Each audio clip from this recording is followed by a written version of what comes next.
Hello and welcome to today's edition of URP Practical Talk.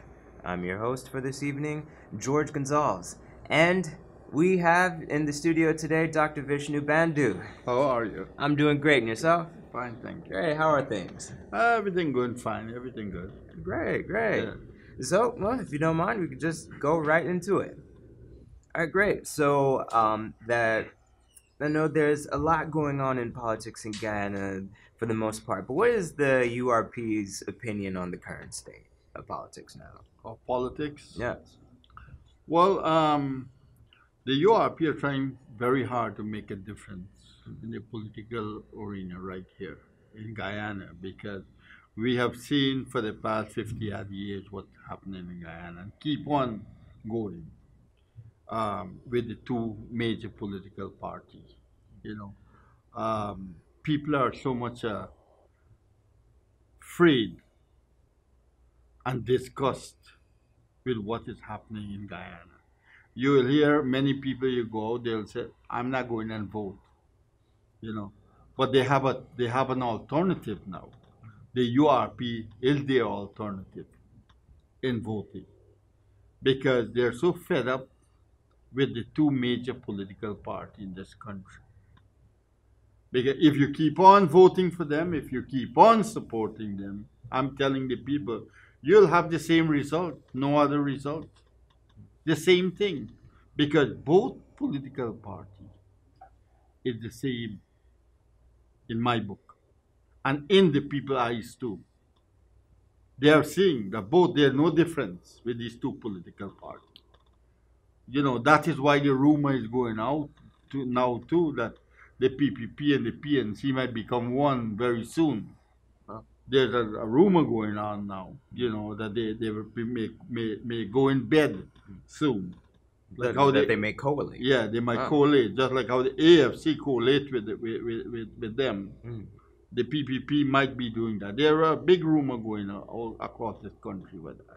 And I wouldn't surprise of that because they are nothing but the same, you know. Because they know, both of them know, they cannot win an outright election in Guyana. None. If the PPP feel that because of all the wrong things and bad things going on, and people are suffering, that they will be able to move in the government back once again, they are fooling themselves. They're lying because PPP for a long, long time they will not go back in government. I'm telling you that. You know, and listen to my word, and you will see it for yourself. What will happen? You know, in Guyana. So the political people are so much fed up and disgust with these lies in the political arena. You know, there are two major things in Guyana: is politics and religion, and both have failed the people in Guyana. The political arena keep on lying, both sides, the major political, lying to these people. And likewise, in the religious section, it's all about money, lies, and people are so fed up with all these things in this country because there's so much lies. They are fooled religiously, they are fooled politically. So they don't know where to turn. And you know, Guyana, they said that we have 97% religious people in Guyana. You know. But they would not come out, many of these religions who call themselves religious, would not come out and speak out against wrong things. They will not come out. Because the head of these churches, Christian, the Muslim, the Hindu, the head of these churches, they don't care about the people, just like how the politician doesn't care about the people. They only pretend, most of them, pretend that they care. But if they care for their people, when the government make a wrong decision, which affects their people, they would have come out and speak out against it. Instead of that, nobody want to come out and say anything. about what is happening in Guyana. You know, some people say, hey, what comes to do? That they're saying, you know. I don't know how the Guyanese expect to get a true democracy in Guyana and a real change if they go sit down home and just complaining. You cannot go forward. We cannot go forward in Guyana. And this is why on most of my program, I'm calling on these people, please come out, speak out against the injustice that's happening in your country. And if you're not doing it for your sake, do it for your children, your grandchildren and great-grandchildren to come, and they will always remember you as one that who fought for them to make their life a better life than what we have here. And now, so I take it that while you're not necessarily saying that religious people should run into politics, you still feel that it's their obligation, their duty to stand up to political moves they feel definitely, because you're a leader, right? If you're running a church or a mandir or a masjid, you are a leader, right? The people who comes to there look up to you for leadership, right? But when something wrong, and you sit quietly, and these people, because of the things that's wrong, the injustice that happened, or the unjust decision that has been made, make you can't have 3 square meal a day, well, then it's wrong. You as a pastor, a pandit, or a mulvi should come out and talk against it. You don't have to even join a political party, but come out and say this is wrong. You know, because we represent people too. People are looking up at us, onto us for leadership. You know, but you're not coming out. You just sat down there and collect money from people. You know, the same way the government try to collect money from people, the religious organization them try to collect money from people. Where these people get all this money from? Where would they get this money from? And they hardly got to eat. This is why we always said the law of the land must combine with God's laws. Right? You cannot keep out religion from politics and politics from religion. It reminds me when Gandhiji from India was fighting for India independence. Then the Captain Mountbatten then was the commander-in-chief for the British troop. And Captain Mountbatten went to Gandhiji and he said, Gandhiji, I want to ask you a question. And Gandhiji said, what is it, Captain Mountbatten? He said, I want to ask you, are you a political leader or are you a religious leader? And Gandhiji turned to him and said, Captain Mountbatten, before I answer your question, please take your troop out of India. He said, now I'll answer your question. He said, without politics, there is no religion. And without religion, there is no politics. Right? The church, the mandir, the masjid in this country, who said that they're not involved in politics? Ask them if they have a management committee or if they have an executive that runs the church. That is the political arm of a church or a mandir or a masjid. The management committee or the executive, what you call it, whatever you call them, that is the political arm in each one of these religious organizations. So you cannot separate yourself from politics. Right? So these people don't understand what is politics. You can't separate yourself. You work all the time. You have politics running in each one of your church, your mandir, and your masjid all the time. Your politics running. And your politics sometimes is worse than the politics we have outside on the street. You know. And it is sad to know that you don't understand these things. You know. So everything that we do is a part of politics. Politics is all about people. Hmm? That's why the URP is saying the URP is the People's Party. Huh? We look onto all human beings. We look especially on the poor class of people in this country because the advantages has been taken upon the poor people in Guyana by the political leaders and also by many businesses in this country. Right? They rob them left, right, and center, the poor people in this country.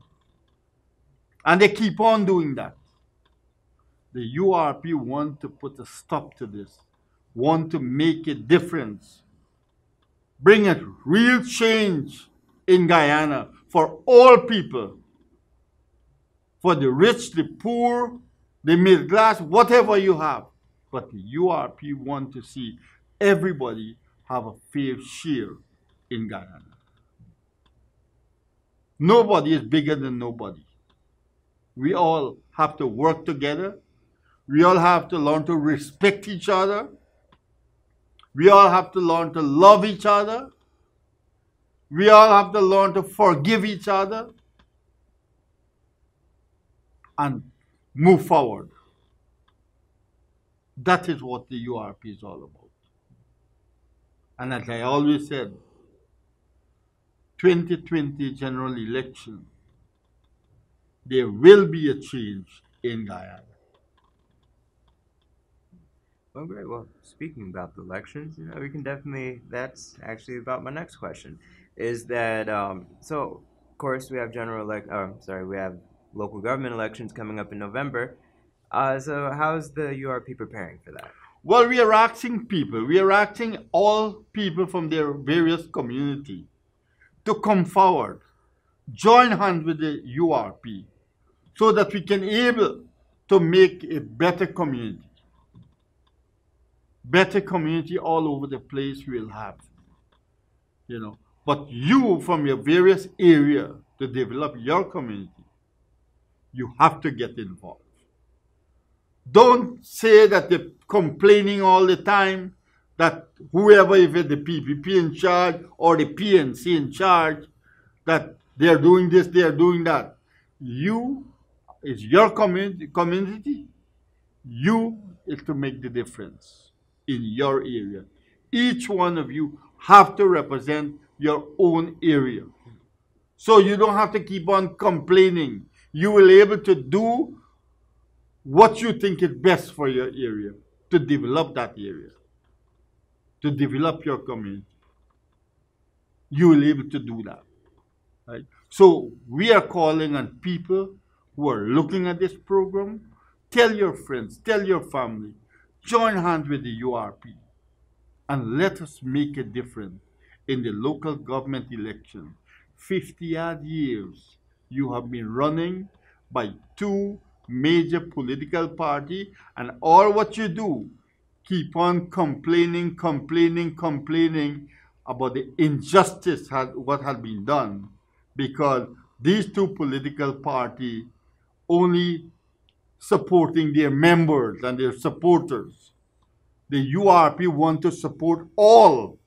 If you're member or you're not member, or you're supporter or you're not supporter, the URP will see that you get justice, and what you need for your community will be done in the leadership of the URP.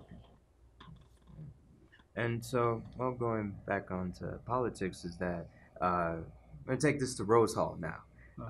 Apparently, some of the vendors are upset about a recent move by the town council. It sounds to put wheels on their shops or Yeah. on their stands. Yeah. Can you shed some light on that? Well, I had a call from some people in Rosal about that, complaining that their Rosal Tong Kong. They call it the PPP Rosal Tong Kong.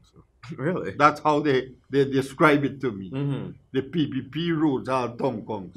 It's, I Right? guess it's very heavily Yeah, ran by yeah, the by PPP. the PPP. Okay. So I said that they are, the people, they come there and they tell them each one of them have to get a kind of probably uh, a cart or something Mm.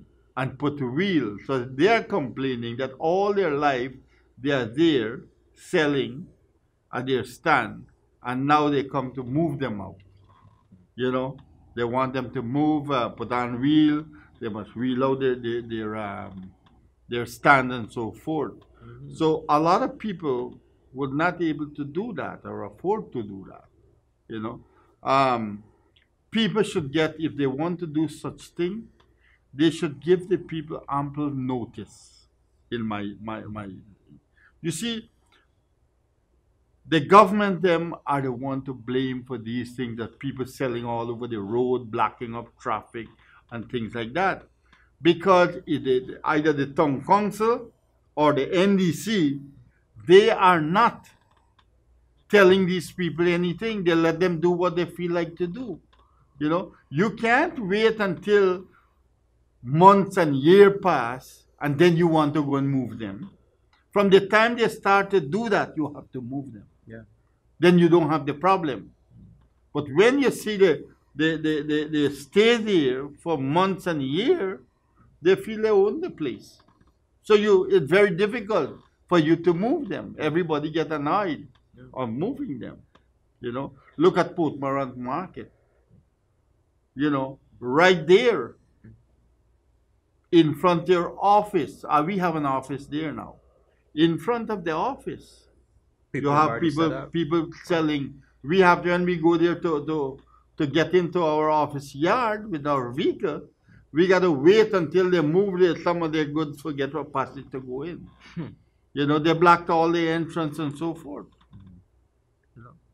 So these are what happening all over the place. You know.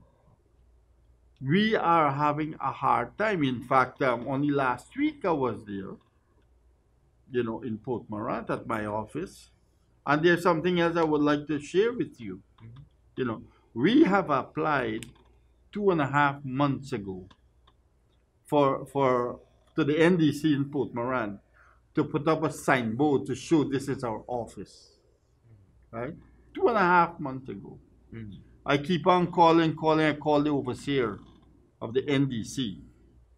She said I must send a vehicle to bring her to see the spot. So last week I was there. I called her. She said send the vehicle. I send the vehicle because she doesn't have transportation. Bring her to the point. She invited the chairman for the NDC to come there too. And they came there and we were talking. So the chairman will say that, they are not giving any permission for any political party to put a signboard up on the government property, right? That they reserve. It's not in anybody way, but they are not giving things. So I asked him, I said, is that the law? Which part of the law book that this what you're telling me? He said, not law, it's just a principle. But you can't enforce principles. You can only enforce law. Yeah, you can enforce law. Yeah. But he said that is their principle. So they can't, give any permission. So he instruct the overseer right away to write a letter and said they would not give us permission to put up our signboard just to show our office, that this is our office and this is the name of the URP. And mind you, it's not in anybody's way. But they would not give them. So they work with not law, they work with principle. And here the next thing that he told me. He said, well, maybe you might be the next president, and me and you might see eye to eye. That was the next thing he said to me. Wow.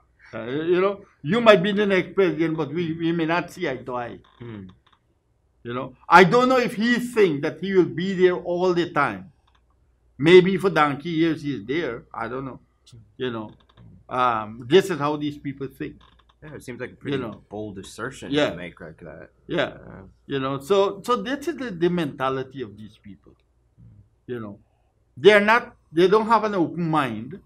Look, we applied for in Essequibo. We have an office. We applied to the town council in Essequibo for us to get a sign to show the URP office. And they give us. We have two signs to show that we're the URP office. And they didn't have no problem in Anna Regina.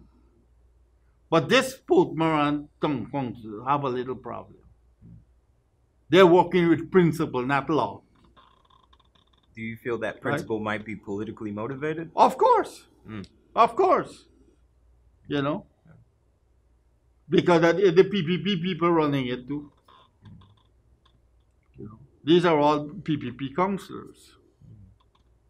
And so that's, I guess it's something to note then. It seems like like we would have mentioned in a previous episode, it seems like every, or members of each party seem to almost be, stifle each other or stifle others, it seems This like. this is this is what happening, George, in this country. Mm. Right? If the PPP is in government, the PNC will throw dirt on them. If the PNC in government, the PPP will throw dirt. And this wouldn't stop. This had been happening for donkey of years in Guyana. And that is why I'm saying they have the same principle, the same policy as far as I'm concerned. If you look at the last government, what they were doing, and you look at this government, they're no different. They're no different in it, in what they're doing, right? That is why when the rumor going around, they might get in bed with each other and Kool-Aid. That wouldn't surprise me too, because they know, both of them know, they can't win an outright election in Guyana. They know that. See, and all about these people is power and how to make themselves high and mighty. You know, they must be up there. People must look up to them, and they look down to the people. So this is what's happening in our beautiful country. It is very sad. You know, very sad to know what is happening here. And so, what are some of the complaints that you're getting from people in that region? Well, the complaint is similar all regions. You know, people are not having job. People are getting fired. You know, every week after week, people are being fired because business is not paying.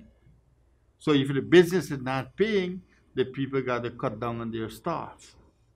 So they are fired. Many people is out of jobs. Many people don't know where the next meal is coming from. This is how bad it is in Guyana. And I don't think this government realized that it's so bad in Guyana. Because they all in the air conditioned office and the air conditioned car. They don't go out there on the street and interact with these people to know what is happening to them. All what they're there are a bunch of lawyers, what this government has, come together and start to formulate law, how to get money from these poor people. How would you formulate law to get more and more money when these people don't even have money to eat? Where would they get it from? Hmm? Where would they really get it from? You know? It is so sad to see that our government, the way it treats its people, you know, it's like dogs. When you kick dogs and they run back to you, this is how this government, how I see they treat these people. We are not going anywhere. We are not going forward. It is sad to know we celebrate 52nd independence, right? And our country, what we have in industry in our country, nothing new. No new industry in Guyana, where you put on, build a road and you put on a light. That can put food in the people's belly. Hmm? You want, this is an agricultural country. We need to create new industries. Whatever the British leave us with, we are working on that and we are killing that too. Whatever the British left for us. You know, we are working on it and we are killing it also. We are not getting it to grow higher and bigger. And we are not introducing new industries in Guyana, new agricultural crops. That's what the URP keep on talking about. New crops. Think about agriculture. Don't think about fuel. We'll be disappointed with fuel. If fuel come, yes, it's a bonus to us. But let us don't focus on only fuel. Fuel can't put food in the belly. Agricultural crops put food in the belly. Right? And we coming up, URP coming up with so much of powerful agricultural crops. Actually, one of our agricultural crops will bypass the whole GDP for Guyana. Oh, what's that? Yeah? You said one of the crops. One of the crops. Aloe vera alone can bypass the whole GDP for Guyana. We got ethanol we are talking about. We are talking about soya. We are talking about canning and packaging. You know? We are talking about all these things. We are supporting also the industrial hemp. We are talking about all these things which can bypass our GDP in Guyana today. Not only oil can bypass it, your crops can do it. So I don't know how this government is thinking. You know, I don't know how they're thinking, how we'll move forward. They can't show us the way forward. They don't have a clue to show us the way forward. You know, we need new things in Guyana. We need to update ourselves. We can't keep on going the same way how we are going. We would not be able to do what we have to do to develop this country. Guyana can be like New York in a jiffy time with all the natural resources that we have. But it can't be like New York with the PPP and the PNC, because all what they are thinking about, many of them, how to fill their pockets. They never had nothing. So they see, come to see, never see. They don't know about power, they get power drunk. And that's what's happening in Ghana. So, fellow Guyanese, I beg you, please, open your mind and start think differently. Don't make people come and buy you out with a couple of $100 a grocery or give you some kind of gift for a day and you suffer for 5 years. Think carefully what you are doing. I thank you and may God bless you. Well, some great words to leave us on. So thank you, Doctor, as always. And yes, so that's all the time that we have for this edition of URP Practical Talk. As always, I'm your host, George Gonzalez, and we'd like for you to look us up on Facebook. That's URP Guyana. You can also find us on the website, www.urpguyana.com. And again, thanks for watching. Have a good one.